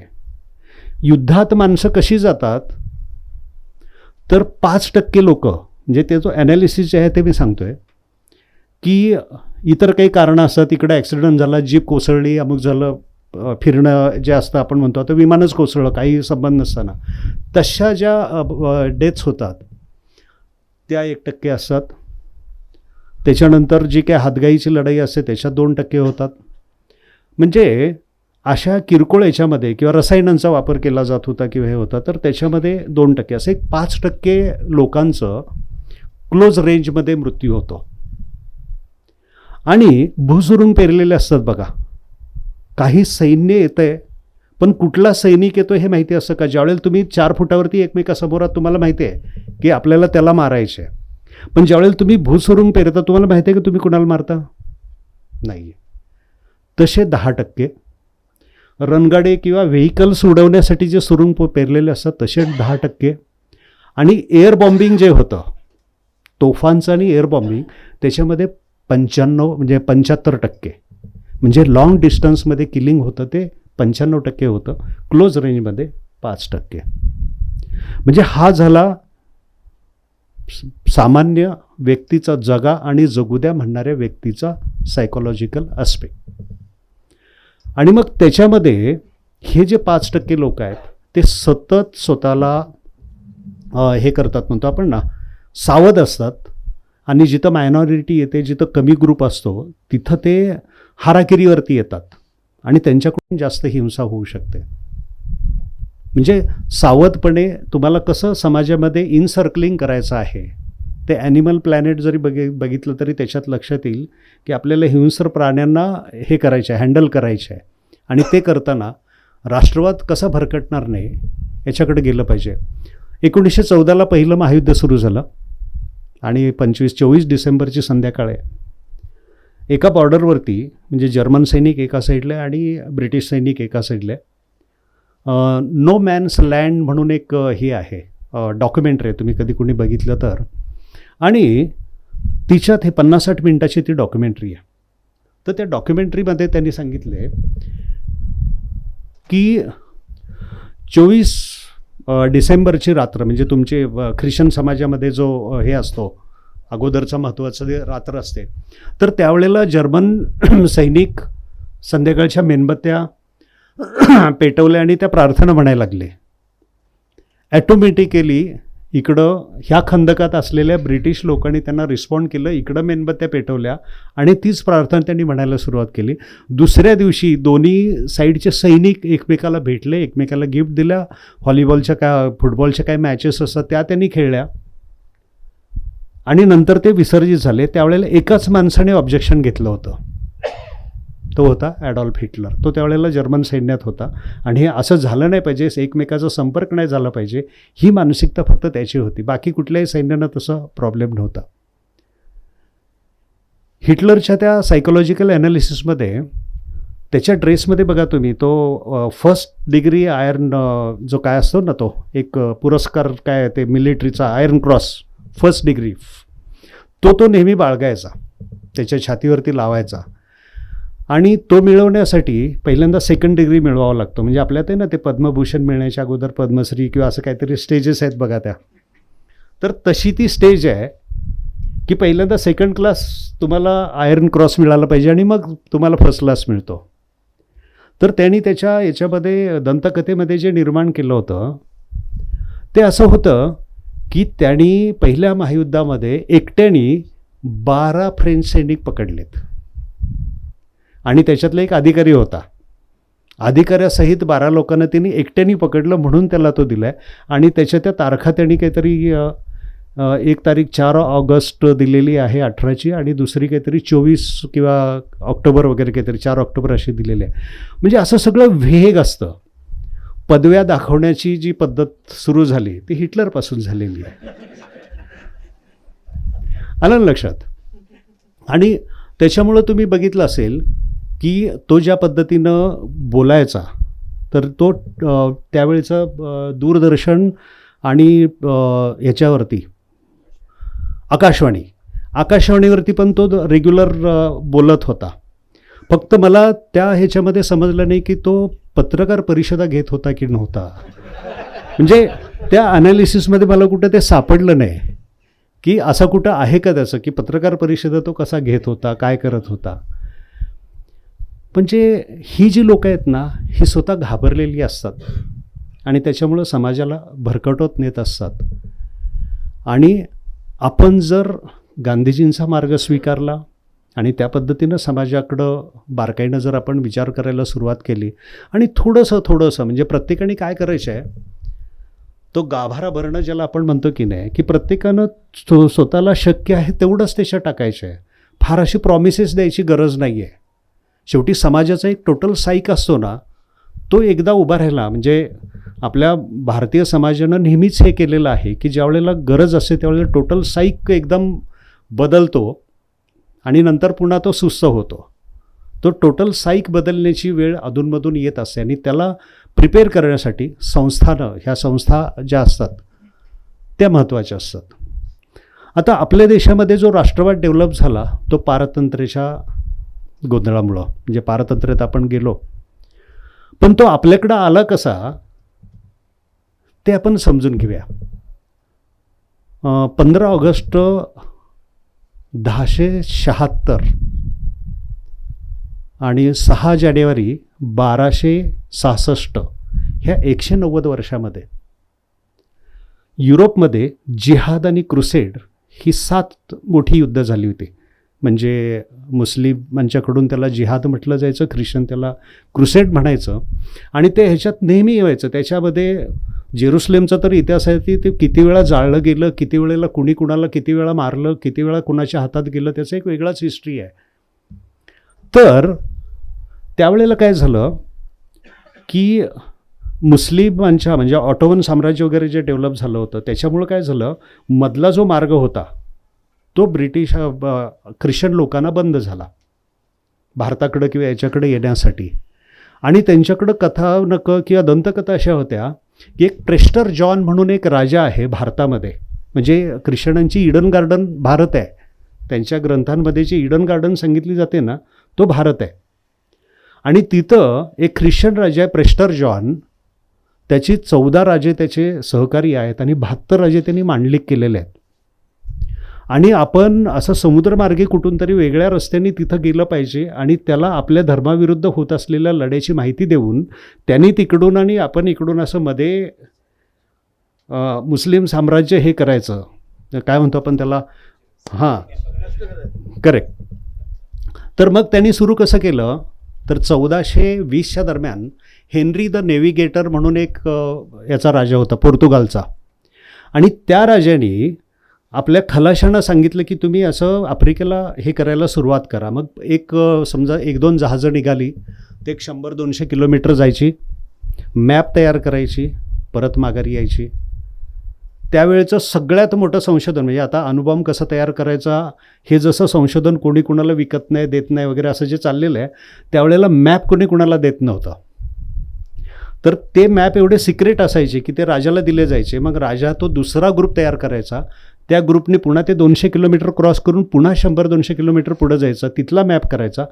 असं करत करत 80 वर्षानंतर 1498ला आपल्याकडं कोण आलं, वास्को द गामा. नंतर तो 1502 साली आला, नंतर 1505ला अल्बुकर्क वगैरे आला. आणि त्याच्या दरम्यान 7 एप्रिल की कुठला तरी एक दिवस आहे 1494चा. तर त्यावेळेला एक करार झालेला आहे. पोपनी काय केलं की कोलंबस हा याचा स्पेनचा तो भारताकडं निघाला आणि तो अमेरिकेला गेला आणि Vasco da Gama Cape of Good होपला वळसा घालून भारतात आला. मग त्यांनी काय केलं, जगाचे 2 भाग केले. आता त्यांनीच केलं सगळं की जग हे अमुक एक रेषा, ह्या रेषेच्या पश्चिमेकडचा सगळा जो देश आहे भाग आहे जग आहे ते स्पेनसाठी, पूर्वेकडचं आहे ते पोर्तुगालसाठी. आणि मग हळूहळू पोपना वगैरे किती मानतात ते राजा लोक आहेत ते नंतर सगळीकडं सगळ्यांचा गोंधळ सुरू झाला. युरोपमधले फ्रेंच बाहेर पडले, डच बाहेर पडले आणि सगळ्यांनी सगळीकडं कॉलन्या सुरू केल्या. आपल्याकडं वास्को द गामानंतर बाकीचे पण सगळे येऊन गेले, पण स्थिरावले ब्रिटिश. आता ब्रिटिश कसे स्थिरावले तर आपण आता 18व्या शतकात जायचं. 17व्या शतकात शिवाजी महाराजांचा काळ आहे. 80ला त्यांचा मृत्यू झाला आहे. 90च्या दरम्यान संभाजीराजे गेलेत. 1700च्या दरम्यान राजाराम गेलेले आहेत. 1707ला औरंगजेबाचा मृत्यू झाला आहे. शिवाजी महाराजांचं आज्ञापत्र म्हणून एक पुस्तक आहे आणि त्याच्यामध्ये त्यांनी एक आज्ञा दिलेली आहे की हे जे व्यापारी म्हणून आलेली लोक आहेत त्यांच्यावरती तुम्ही विश्वास ठेवू नका. त्यांना कुठेही समुद्राच्या प्रॉपर ठिकाणी त्यांना त्यांची वखार घालण्यासाठी जागा देऊ नका. त्यांना आतमध्ये कुठेतरी असं हे करा की जिथून त्यांना हे करता येणार नाही. तर ते एकदा तुम्ही चांगली जमीन दिली की लगेच ते त्याचा फोर्ट बनवतील आणि तिथं राज्य सुरू करतील. हे लोक फक्त व्यापार करणारी नाहीत, त्यांच्यावरती विश्वास ठेवू नका. आणि जर त्याने आपल्या अटी मान्य केल्या नाही तर त्यांना अजिबात कुठं जागा देऊ नका, त्यांना परत माघारी जाऊ द्या. म्हणजे एवढं स्ट्रिक्ट वॉर्निंग त्यांनी दिली होती. आणि कान्होजी आंग्रेबद्दल बऱ्याच युरोपियन लोकांनी सांगितलेलं आहे की फ्रान्स असतील, ब्रिटन असतील, डच असतील, कोणी असतील, आरमाराचा जो भाग आहे ह्या समुद्रावरती, अरबी समुद्र किंवा त्याच्यावरती एकटा आंग्रे ह्या सगळ्यांना भारी पडत होता. ह्या आंग्रेला ब्रिटिशांच्या मदतीनं नाना पेशव्यांनी 1755च्या दरम्यान ब्रिटिशांच्या हाताशी घेऊन त्यांनी फक्त स्वतःची वैयक्तिक दुश्मनी म्हणू, वैयक्तिक वैर म्हणू किंवा इगो हे असतात त्याच्यात आपण त्यांना घालवलं. पहिली चूक कुणी केली, पूर्ण समुद्र, पश्चिम समुद्रकिनारा पूर्णपणे ब्रिटिशांना ओपन करून दिला तो नाना पेशवे 1755च्या दरम्यान. त्याच वेळेला रघुजी भोसले आपल्या नागपूरचे, ते बंगालवरती स्वारी करायला गेले होते. त्या नवाबांनी हे केलं, दिल्लीला निरोप दिला, दिल्लीनं पेशव्यांना निरोप दिला. 80,000 सैनिक पेशव्यांनी रघुजी भोसलेंचं पारिपत्य करण्यासाठी बंगालवरती पाठवलं. आणि रघुजी भोसले हारले, तिथं आले आणि 1-1.5 वर्षानंतर त्यांचा मृत्यू झाला. 2च वर्षांनी प्लासीची लढाई झाली आणि ब्रिटिशांनी बंगाल ताब्यात घेतला. आलं लक्षात. त्याच्यानंतर पुढं जर आपण आलो तर 1775च्या दरम्यान वगैरे त्या राघोबादादांचं ब्रिटिशांच्या मदतीनं गादी मिळवण्याचे प्रयत्न चालले होते. शेवटी त्यांच्यात करार होतात वगैरे असं. आणि त्या करारामध्ये महाजी शिंदेचं नाव थोडंसं पुढं व्हायला लागलं, मोठं व्हायला लागलं. तर मग महाजी शिंदेंचं नाव मोठं व्हायला नको म्हणून नाना फडणवीस पुढं पेशवे गेले. आता ते ह्याच्या दरम्यानच त्यांचा मृत्यू झाला, पानिपतच्या नंतरही. तर नाना फडणवीसाकडं ज्या वेळेला हे आलं होतं तर तो म्हटला की महाजी शिंदेचं नाव मोठं होण्याच्या ऐवजी आपण ब्रिटिश अधिकारीच आपल्या दरबारात ठेवूया. रेसिडेंट म्हणून जे ऑफिसर येतात ते तसे आहे. RDC असतात ना, त्या कलेक्टरचा एक RDC जो, तसा तो रेसिडेन्स त्यांनी शनिवारवाड्यात ठेवला. आणि तिथून 1882 मग पुढं स्वातंत्र्य म्हणजे पूर्णपणे 1818 संपेपर्यंत ब्रिटिश अधिकारी एक एक येऊन गेले आणि सगळ्या इन्फॉर्मेशन त्यांना दिल्या आणि ह्यांचे कुठलेही मनसुबे पूर्ण होऊन दिले नाहीत. लक्षात आलं. आणि नाना फडणवीसांचे आत्मचरित्र त्यांनी ते हे केलं, काय म्हणतो आपण त्याला, की माफी मागितली म्हणणं किंवा पश्चाताप व्यक्त करणं, कबुली दिली की मी ब्रिटिशांना शनिवारवाड्यामध्ये आणून ठेवायला नको होतं. त्याच्यानंतर ब्रिटिशांशी कुठलाही करार न करता आपण टिपू सुलतानाशी मैत्री करूया आणि त्याच्या माध्यमातून आपण हे करूया, ही महाजी शिंदेंची कल्पना होती. त्यासाठी ते प्रयत्न करत होते. 94 साली विष प्रयोगाने त्यांचा मृत्यू झाला. इथंच त्यांची छत्री आहे, महाजी शिंदेंची बानवडीला छत्री आहे. आणि 99 साली 1799ला ब्रिटिशांनी पेशव्यांना हाताशी घेतलं, निजामाला हाताशी घेतलं आणि याचा पराभव केला किंवा त्याचा मृत्यूच त्या युद्धात झाला. तो जो हे होता, आता त्या ॲग्रीमेंटबद्दल मी तुम्हाला सांगतो. ब्रिटिशांनी काय सांगितलं होतं की पेशव्यांचा जो भाग टिपू सुलताननी घेतला असेल तो पेशव्यांना परत मिळेल, निजामाचा जो भाग त्यांनी घेतला असेल तो त्यांना मिळेल आणि मग राहिलेला जो आहे टिपूचा तो ब्रिटिशांना. गंमत बघा, तुमचे काही 1-2 तालुके घेतले असतील त्यांनी, एखादा जिल्हा घेतला असेल तो तुम्हाला मिळाला, निजामाला त्याचा तालुका किंवा जिल्हा मिळाला, राहिलेलं अख्खं राज्य कुणाला गेलं? ब्रिटिशांना. आपणच आपल्या पायावरती कसा धोंडा मारतो हा तो इतिहास आहे. आणि मग नंतर त्यांनी जे प्लॅनिंग केलं ब्रिटिशांनी, म्हणजे 1800 सालच्या दरम्यानचे त्यांचे काही कम्युनिकेशन्स आहेत की त्या काळामध्ये ते विचार करतायत की आता भारत आपल्या तावडीतून कुठं जात नाही. बघा, अजूनही 1818 व्हायचं आहे, 1857चं युद्ध व्हायचं आहे. आणि त्या दरम्यान त्यांचं प्लॅनिंग चाललं आहे की वरती साम्राज्य कुणाचं आहे? रशियाचं साम्राज्य आहे. रशिया खाली येऊ नये ह्याच्यासाठी आपण प्रयत्न केले पाहिजेत. मग ते रुडियार्ड किपलिंग म्हणून जो लेखक आहे त्यांनी त्यावेळेला कम्युनिकेशन नंतर केलेलं आहे की आपण सगळ्यांनी हे केलं पाहिजे. इकडं दोस्तोयेव्स्की म्हणून जो लेखक आहे तो म्हणतो की आपण मिडल ईस्टमध्ये खाली उतरलं पाहिजे, आपण कुणाला घाबरलं नाही पाहिजे. असं ते त्यांचं वसाहतवाद.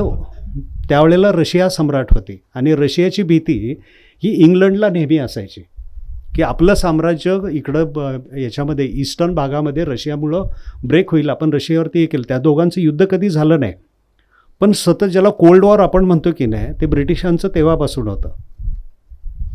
आणि मग त्यांनी काय केलं, 1857ला जसं आपलं स्वातंत्र्य युद्ध झालं, हिंदू मुस्लिम आणि एकत्र लढल्यानंतर मग ब्रिटिशांनी डिवाइड ॲट एम्पेरा, रोमन जी म्हण आहे divide at एम्पेरा, divide and rule, हे सुरू केलं.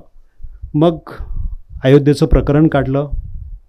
गोहत्याबंदीचं तर 1885चं एक एलिझाबेथ राणीचं इथल्या गव्हर्नरला किंवा व्हाईसरायला पत्र आहे की हे जे गोहत्याबंदीचं गोरक्षण जे काय चालू आहे ते मुस्लिमांच्या विरोधी नाही, तर ते आपल्या विरोधी आहे.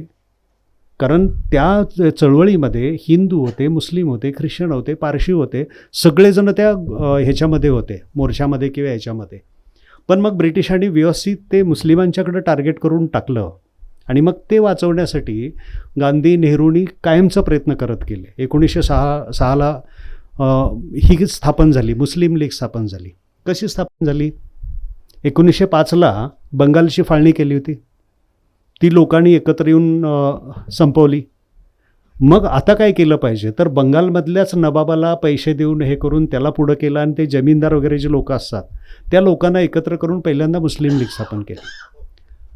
त्याच्यानंतर अलीगड युनिव्हर्सिटीची सय्यद अहमद खाननी हे केली होती, स्थापन केली होती.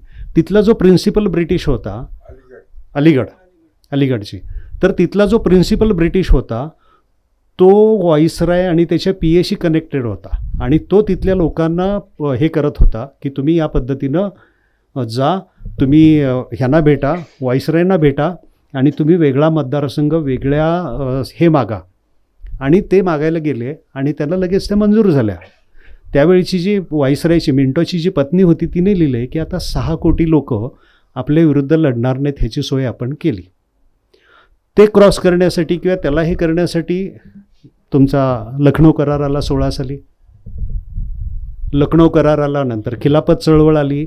अशा वेगवेगळ्या मुवमेंट्स करत आपण बॅलन्स करत घेतलो. म्हणजे नेहरूंचं एक भाषण आहे 1920-25 दरम्यानचं आहे, तर त्याच्यात ते म्हणतात की ब्रिटिश लोक लाखो गायींना मारत आहेत, त्यांच्याविरुद्ध तुम्ही प्रोटेस्ट करत नाही आणि कुठं हजारोमध्ये किंवा शेकड्यांमध्ये किंवा 50-60 याच्यासाठी तुम्ही खून करायला निघालेला आहे.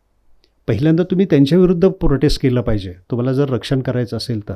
म्हणजे हे जे होतं ना, बऱ्याच वेळेला तुमच्या मनामध्ये एखादी लाईन घुसवली जाते की हे तुमच्या समाजासाठी चांगलं आहे आणि मग राष्ट्रवादाचं सिम्बॉल तसंही बदलू शकतं. आणि जिथं चुकीचं माध्यम आहे तर तुम्ही भरकटणारच आहात. तर हा राष्ट्रवाद बऱ्याच वेळेला अज्ञानामुळं भरकटतो, बऱ्याच वेळेला दुसरी माणसं तुमच्या मेंदूमध्ये हे टाकत असतात आणि तुम्ही त्याला रिस्पॉन्ड होत असता. आणि तशाच पद्धतीने मग वेगवेगळ्या चळवळी म्हणजे 1860-70 नंतरच्या ज्या चळवळी बघितल्या तर त्या सगळ्यांमध्ये तुमच्या लक्षात येईल की ते जाणीवपूर्वक ब्रिटिशांनी त्यांना हवा दिलेली आहे आणि ते हवा देऊन त्या पद्धतीनं त्यांनी आपल्याला भरकटत नेले आणि अजूनही आपण त्या चकव्यामध्ये आहोत. काही लोकांना वाटतं की आम्ही जे करतोय, कारण राष्ट्रवादामध्ये एकमेकाला सहकार्य, समन्वय अपेक्षित असतो.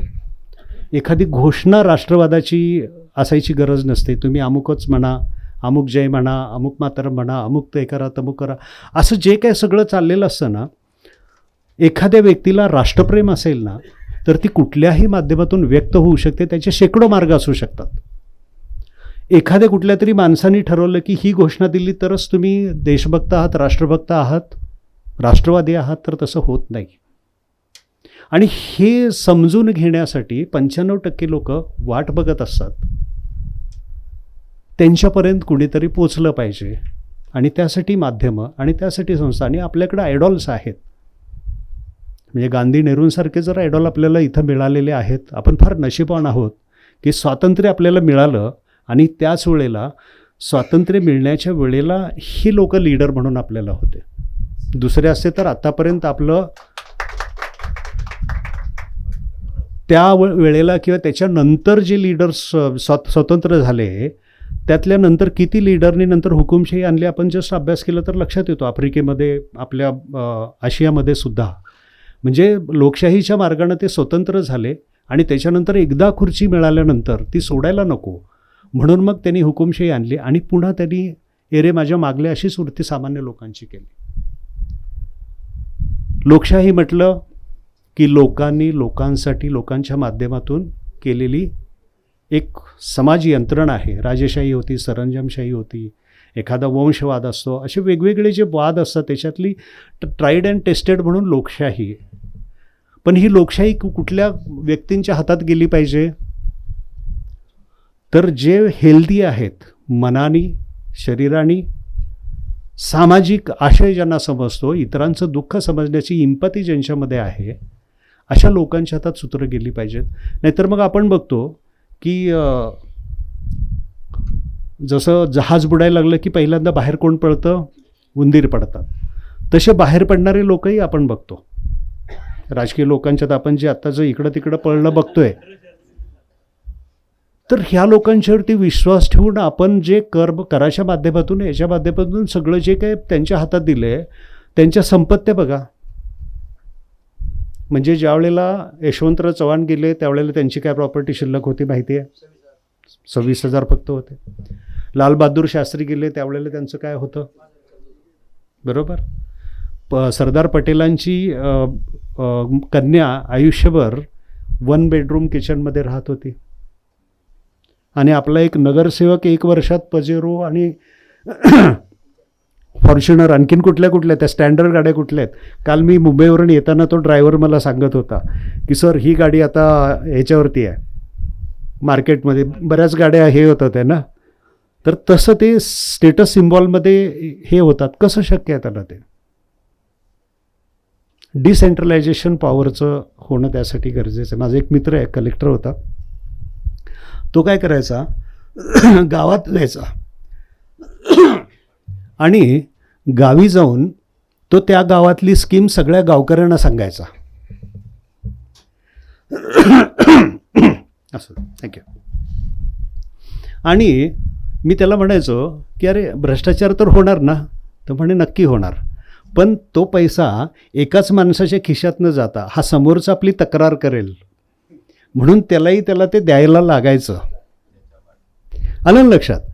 तर अशा वृत्तीच्या लोकांच्या ऐवजी, म्हणजे मागच्या वेळेला मी मेमध्ये ज्या वेळेला आलो होतो सरांशी आमचं बोलणं चाललं होतं, ते म्हटले की ह्या लोकांच्यावरती फार आता हे आहे सिस्टीम, आपलं सगळं आहे, दगडापेक्षा वीट मऊ, पण आपल्याला समाजाचा सोशल साईक लसावी आपल्याला वाढवला पाहिजे, बदलला पाहिजे, त्याशिवाय दुसरं काहीही याला उपयोग नाही. नाहीतर ही लोकशाही परत हुकुमशाहीकडं, म्हणजे कोरियामध्ये लोकशाही आहे, रशियामध्ये पण लोकशाही आहे असं म्हणतात, इलेक्शन होतात ना त्यांच्याकडं. आपल्याकडेही तशीच अवस्था येण्याची शक्यता दिसते, झालीच आहे. म्हणजे सॉक्रेटिसचा आणि प्लुटोचा शेवटच्या दिवशीचा संवाद आहे. ते दोघंजण म्हणजे ज्या वेळेला विष तो घेणार होता त्यावेळेला त्यांची चर्चा चालली होती की समाजाचे शत्रू कोण. तर त्यावेळेला सॉक्रेटिस त्याला सांगतो, फिडो म्हणून ग्रंथ आहे त्याच्यामध्ये हा डायलॉग त्यांनी हे केलेला आहे की जो ज्ञानी व्यक्ती नीतिमान नसतो, अनितीच्या माध्यमातून तो दुसऱ्याला फसवून स्वतःच्या सुखसमाधानाकडं जाण्याचा प्रयत्न करतो, तो समाजाचा शत्रू आहे. आपल्या लोकशाहीमध्ये जनता सोडून बाकीचे जे आत्ता राजासारखे राखतायत ना, ते खरं नोकर आहेत. संसदेत आपण त्या लोकांना पाठवतो. एखादा मुख्य न्यायाधीश असेल किंवा एखादा कलेक्टर असेल तर आपल्या दिलेल्या पैशातून तो हे होतोय, त्याला काही कुठलं बाहेरून आकाशातून पैसे पडत नाही, त्यांचे पगार आपण हे करतो. हे जोपर्यंत लोकांना समजत नाही की लोकशाहीमध्ये आपण राजे असतो, लोक जे घटनेत म्हटलेलं आहे की आम्ही भारताचे लोक, ही घटना आम्हाला अर्पित करतोय, हे जोपर्यंत आपल्याला समजत नाही आणि हे जोपर्यंत लोकांच्यात पसरत नाही, तोपर्यंत राष्ट्रवाद की जो तुम्हाला खरं एकत्र आणू शकतो, सुखासमाधानाने तुम्ही बंचेसमध्ये एकत्र राहू शकता. जसं आपण एखादी गृहनिर्माण सोसायटी करतो, ग्रुप तयार करतो आणि त्याच्यामध्ये आनंदाने राहतो, तसं तुम्ही देश म्हणून, संस्कृती म्हणून अतिशय सुखानं राहू शकता. फक्त त्या 5% लोकांच्याकडं तुम्ही सूत्र कधी हातात द्यायची नसतात आणि ती दिली की तुमचा राष्ट्रवाद हा नेहमी भरकटलेला राहणार आहे आणि तो कुठं नेऊन थांबेल. म्हणजे हिटलरला आत्महत्या करायला लावली, पण शेवटीसुद्धा म्हणजे हे एक तुम्हाला मी मेन्शन करतो की की शेवटी ज्या वेळेला हिटलर बंकरमध्ये दडून बसला होता आणि बर्लिनच्या जवळ सैन्य आलं होतं, त्यावेळी तो म्हटला की माझ्या स्वप्नासाठी जो जर्मनी उभा राहिला नाही, अशा हरणाऱ्या लोकांना कुठल्याही सुखी सोयी सुविधा शिल्लक नाही राहिल्या पाहिजेत. सगळी हॉस्पिटल्स, सगळ्या इमारती, सगळं महत्त्वाचं जे काही आपण हे केलेलं आहे ते सगळं डिस्ट्रॉय करा. Germany should be punished. हे कोण म्हणते? हिटलर. किती वर्षात? 12 वर्षात. त्याच्या अगोदर तो काय सांगत होता की आपली संस्कृती अशी आहे, आपल्याकडे हे, आपल्याकडे ते, आपण हे करू ते करू. त्याची जर तुम्ही व्याख्यानं बघितला, आईन फोक, आईन राईश, आईन फ्युरर, म्हणजे एक लोक, एक देश, एक नेता. मग आपल्याकडं काय? हिंदी, हिंदू, हिंदुस्थान, जर्मनीमध्ये वेगळं, हंगेरीमध्ये वेगळं, असं ते फक्त कॉपी पेस्टिंग चाललेलं असतं. अमेरिकेने काय केलं? अमेरिका कशी झाली तुम्हाला माहिती आहे की आता मगाशी आपण बघितलं की तो कोलंबस इकडे गेला, नंतर हळूहळू त्यांनी वसाहती केल्या की पहिल्यांदा त्यांनी रेड इंडियन्स मारले. त्याच्यानंतर तिथल्या लोकांनी राष्ट्रवाद निर्माण केला आणि चहाच्या पार्टीवरून हे झालं आणि ते इंडिपेंडंट झाले. मग नंतर निग्रो लोकांना, शब्द वापरायचं नाही, ब्लॅक पीपलना त्यांनी गुलाम म्हणून आणून स्वतःच्या ह्याच्यात राबवायला सुरुवात केली. अब्राहम लिंकनसारख्या व्यक्तींमुळं हळूहळू ते कमी झालं. पण मग ते थ्रीट होतील म्हणून नॅशनल रायफल क्लब वगैरे त्यांच्याकडे निर्माण झाले. बघा, प्रत्येकाला बंदुका खुल्या मिळतील, हे करतील, कारण कुठल्याही वेळेला हे आपला हे करतील, खून करतील, आपल्यावरती आक्रमण करतील, आणि त्या पद्धतीनं ते चालतं. 77% व्हाईट आहे तिथं, 77 नाही, बहुतेक 87%, आणि 13% ब्लॅक पीपल आहेत. तरीसुद्धा ते म्हणतात की 2050 साली ह्यांची लोकसंख्या आपल्यापेक्षा वाढेल आणि त्यांचं कंट्रोल आपल्यावरती येईल, आणि म्हणून त्यांना आपण सतत सप्रेस केलं पाहिजे. आपल्याकडेही मोहन भागवतांपासून सगळ्यांनी 17-18 साली तेच कॉपी पेस्ट आहेत. 2050 मुस्लिम समाजाची लोकसंख्या वाढेल आणि मग आपल्यावरती होईल. मला एका इंजिनियर झालेल्या माणसाने हा प्रश्न विचारला होता. मग मी त्याला ते सगळं हे दाखवले होते. सेन्सक्स आपण म्हणतो की नाही, 1950 पासून जे आपल्या देशात झाले ते सगळे आकडे त्याच्यावरून दाखवलं, इतर याच्यावरून दाखवलं. शेवटी मी एक लेख लिहिला त्याच्यावरती, तो ऑगस्टमध्ये मागच्या वर्षी मी सर्क्युलेट केला. मग बऱ्याच तो लोकांची तोंड बंद झाली, आणि मग त्याच्यावरती जो ग्रंथ लिहिला, महत्त्वाचं सगळं ह्या गोष्टींवरती, समन्वयक भारताशी सुसंवाद म्हणून हे केलं. आणि मी राजेशकडे वगैरे त्याची PDF पण पाठवलेली आहे की ती व्हायरल करा. 450-500 पानांचे बाहेर हे पण ठेवलेलं आहे. आणि आणि शंकर निकम सुसंवादवरती ह्या बऱ्याच गोष्टींवरती मी बोलून ठेवलं आहे यूट्यूब चॅनलवरती. ते पण ते बघा तुम्ही, म्हणजे कारण व्याख्यानाच्या वेळेला फार बोलता येत नाही, थोडंसं टच करत प्रत्येक गोष्टीला जायचं असतं. आणि म्हणून ह्या गोष्टी सगळ्या मी सांगत गेलो की ब्रिटिशांनी आपल्याला कशा पद्धतीनं गंडवलेलं आहे, कशा पद्धतीनं. आता शेवटचा भाग जो ब्रिटिशांचा मगाशी मी बोलत होतो की पहिलं महायुद्ध झालं आणि ओटोमन साम्राज्याचे भाग केले. जसं वर्साईच्या तहाने जर्मनीला त्यांनी हे केलं, तसंच तुर्कस्तान त्यांच्या विरोधी होतं म्हणून त्यांनी तुर्कस्तानचं जे साम्राज्य होतं, ओटोमन साम्राज्य, त्याचे भाग केले. खलिफाला बरखास्त केलं म्हणून त्याची चळवळ म्हणून आपल्यात खिलाफत चळवळ सुरू झाली. गांधीजींनी त्यांना पाठिंबा दिला. पण त्याच वेळेला त्यांच्या लक्षात आलं की हे जे इराण, इराक वगैरे हे जे त्यांनी भाग केले, तुम्ही बघा ना, त्यांचे नकाशे जर असतील तर ते असे पेनाने ओढल्यासारखे दिसतात. लक्षात आलं ना तुमच्या? तर तसं त्यांनी डिवायडेशन केलं, आणि त्या डिवायडेशनमध्ये त्यांच्या लक्षात आलं की इथं ऑइल सापडते जे आपल्याला आत्ताची गरज आहे, पुढची गरज आपण म्हणतो तसं. म्हणजे जसं युक्रेनमध्ये काय सापडेल किंवा आपल्या काश्मीरमध्ये काय सापडेल ह्याच्यावरती त्यांचं बारीक लक्ष असतं, आणि मग ते भाग आपल्या ताब्यात कसे राहतील. तर तसा प्रयत्न त्यांनी त्यावेळेला केला. आणि त्यांच्या लक्षात आलं की गांधी, नेहरू, पटेल, मौलाना आझाद आणि ह्या सगळ्यांचा जो ग्रुप तयार झाला होता, म्हणजे गांधीजी 9 जानेवारी 1915 भारतात आले. आल्यानंतर त्यांना कोण कोण भेटत गेलं हे राजेंद्र प्रसाद ह्याला भेटले, चंपारण्याच्या सत्याग्रहात भेटले, वल्लभभाई पटेल असतील, माळवणकर असतील, नेहरू असतील, सुभाष नंतर असेल.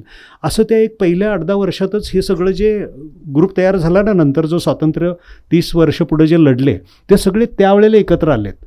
आणि ब्रिटिशांच्या लक्षात आलं की ही लोकं जर इथं असतील तर आपल्याला ज्याला आपण म्हणतो लॉन्चिंग पॅड म्हणून भारताचा उपयोग होणार नाही. कारण आता त्यांचं भारताला पिळवणूक करून झालं होतं. भारतामधून जास्त त्यांना हे मिळत नव्हतं. म्हणजे त्यांचा जो अर्थशास्त्रज्ञ आहे त्यांनी रिपोर्ट पण दिला होता की एवढे एवढे 1000 कोटी किंवा अब्जावधी रुपये आपला खर्च आहे आणि एवढा इन्कम आहे. म्हणजे प्रॅक्टिकली ते अशक्य झालं होतं. ॲटलीनं ते जाहीर केलं ना की भारतावरती राज्य करणं आता आम्हाला प्रॅक्टिकली शक्य नाही. त्याच्या अगोदरचे सगळे ते रिपोर्ट्स आले होते त्यांचे. आणि मग भारत हा आपल्या ताब्यात राहणार नाही, पण मग भारताचा असा भाग आपण आपल्या ताब्यात घेऊया की जो मिडल ईस्टवरती आपल्याला लक्ष देण्यासाठी उपयोगी पडेल. लॉन्चिंग हे म्हणतो. आणि त्यावेळेला कसं बोटींचं पहिलं साम्राज्य होतं, त्यामुळे त्यांनी कराची बंदर डोक्यात ठेवलं. त्याच्यानंतर वायव्येचा जो भाग आहे, सरहद्द म्हणजे आपण म्हणतो ना वायव्य भारताचा जो भाग आहे, जो आता पाकिस्तान आणि हे झालं आहे, ते पूर्ण प्लॅनिंग करून त्यांनी तो सेपरेट केला होता. त्यांच्या प्लॅनिंगमध्ये त्यांचे जर गुप्तपत्रव्यवहार जे आता बाहेर आलेले आहेत ते जर बघितले आपण तर लक्षात येतं की त्यांचं प्लॅनिंग 1920-25 पासून सुरू झालेलं आहे की ह्या पद्धतीनं आता हळूहळू आपण हे केलं पाहिजे, ह्या लोकांच्यात वेगळेपण आणलं पाहिजे, हे केलं पाहिजे. 1933ला पाकिस्तान हा शब्द पहिल्यांदा कुठं आला? इंग्लंडमध्ये. एक रहमत अली खान म्हणून एक व्यक्ती आहे, 35 वर्षाची आहे. तिनं नाऊ ऑर नेव्हर म्हणून एक लेख तिथं तयार केला होता. आणि त्या लेखामध्ये त्यांनी सांगितलं होतं की आपण पाक हा शब्द म्हणजे शुद्ध, पवित्र, तर त्या पद्धतीनं आपण वेगळ्या ठिकाणी राहिलं पाहिजे. आणि आत्ताच ब्रिटिश जोपर्यंत आपल्याला सपोर्ट देत आहे तोपर्यंत आपण ते वेगळं केलं पाहिजे. त्यावेळेला त्यांनी ते 7-8 पानांचं पॅम्पलेट तयार केलं होतं केम्ब्रिज की ऑक्सफर्डमध्ये कुठेतरी.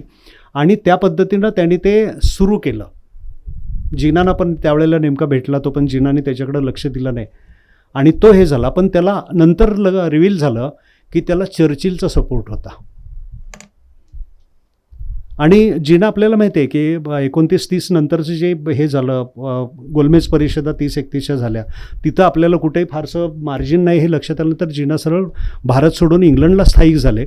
आणि तिथं गेल्यानंतर लियाकत अली खान जो पाकिस्तानचा पहिला पंतप्रधान झाला, त्याची तिथं प्रॉपर्टी होती. त्याने एका ख्रिश्चन मुलीशी लग्न केलं होतं. आणि तिथं तो जमीनदार, पाकिस्तानमध्ये जमीनदार लोक जास्त आहेत बघा तसे, तर तिथं त्याची बायको आणि ते दोघं जिनाला जेवायला बोलवायचे आणि सांगायचे की गांधीजींनी ज्या पद्धतीनं हे केलेलं आहे, हिंदूंचं संघटन केले, तसं तुम्ही मुस्लिमांचं संघटन करा, पैसे आम्ही पुरवतो. म्हणजे लियाकत अली खान किंवा त्याची ख्रिश्चन बायको जी इंग्लंडची आहे, ते पैसे पुरवणार. म्हणजे त्यांना पैसे कोण देणार होतं? चर्चिल. नंतर रिव्हील झालं, एक बायोग्राफर आहे चर्चिलचा, त्याच्या लक्षात आलं की एक जिनाचा आणि चर्चिलच्या ऑफिसमध्ये किंवा घरामध्ये काम करणाऱ्या एका महिलेचा पत्रव्यवहार 10 वर्षाचा आहे, 37 ते 47. आणि मग लक्षात आलं की जिना पत्र लिहिताना त्या महिलेच्या नावाने लिहित होते, पण सगळा मजकूर चर्चिलसाठी होता. आणि चर्चिल पत्र लिहायचा जिनाला, पण त्या महिलेच्या नावाने लिहायचा. आणि तो सापडल्यानंतर लक्षात आलं की जिनाला व्यवस्थित त्यांनी पकडलेलं आहे. मग त्यावेळेला व्हिडिओग्राफी होती का, काय फायली होत्या का, वी डोंट नो. पण जिना त्या ट्रॅपमध्ये अडकले आणि त्यांचं हे झालं. ज्या दिवशी जिना हे झाले, त्यांना शेवटच्या दिवसातलं मृत्यू पावले, त्याच्या अगोदर 1-2 दिवस त्यांचा जो डॉक्टर आहे त्यांनी ऐकलं की जिना कोणाशी तरी बोलताना म्हणत होते की मी भारताची फाळणी केली, पाकिस्तान वेगळी, ही माझ्या आयुष्यातली फार मोठी चूक आहे.